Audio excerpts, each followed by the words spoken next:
Alors le deuxième thème de la journée, c'est les sens. J'ai déjà parlé des différents sens que nous avions, ou que nous avons, la vue, le nez, l'odorat, le goût, le toucher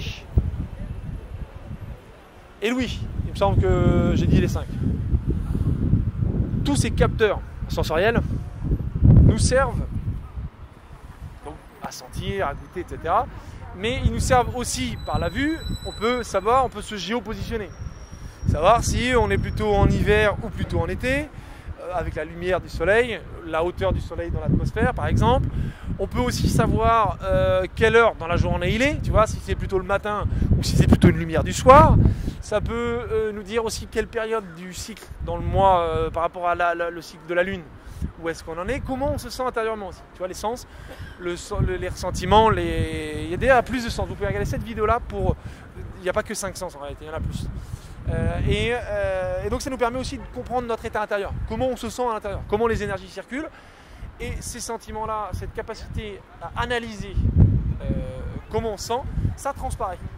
Tu vois, quand je fais comme ça, moi j'ai 2 petites fentes qui se créent au-dessus des yeux, ça montre que je suis préoccupé par quelque chose. Et quand je suis comme ça montre que je suis ouvert. Et voilà. Donc ça, malgré moi et les sens, les capteurs qui sont autour me font ressentir quelque chose. Et de fait, je transparais quelque chose. Les sens, donc, des autres, vont leur servir à analyser comment je transparais. Donc nos sens, en réalité, ils nous permettent de voir, tiens, c'est un monsieur ou tiens, c'est une dame. Mais normalement, si on affûte, hop, on règle gentiment l'acuité de nos sens, à ce moment-là, on va se dire, tiens, c'est un monsieur et tiens, c'est une dame. Mais c'est un monsieur qui paraît décontracté et le vendredi, par exemple, donc à l'aise, heureux d'être en week-end, ou c'est un monsieur qui a l'air stressé, ou une dame qui a l'air préoccupée par ses courses, par ses enfants, etc. Normalement, tout ça, ça peut transparaître dans le regard, la dilatation de la pupille, dans je dis les sourcils froncés, ça peut être ouais, dans plein de mimiques, le langage non corporel. Voilà. Tous ces sens, en réalité, nous servent, in fine, à pouvoir distinguer les choses sur lesquelles nous avons une action possible des choses sur lesquelles nous n'avons pas d'action possible. Genre, ce qui m'entoure directement, je peux avoir une action directement dessus en analysant avec mes sens ce qui m'entoure. Donc, en fonction de ça, je peux bouger, je peux agir. Mais il y a des choses que je peux constater, comme le système qui dévisse, sur lesquelles je n'ai pas accès. Mes sens me disent, bah tiens, là-dessus tu peux avoir une action concrète, là-dessus tu ne peux pas. À partir de ce moment-là, tu lâches prise et tu dis, je ne peux pas. Donc c'est pas grave. Voilà. Les sens, ils servent en réalité à faire plein de trucs.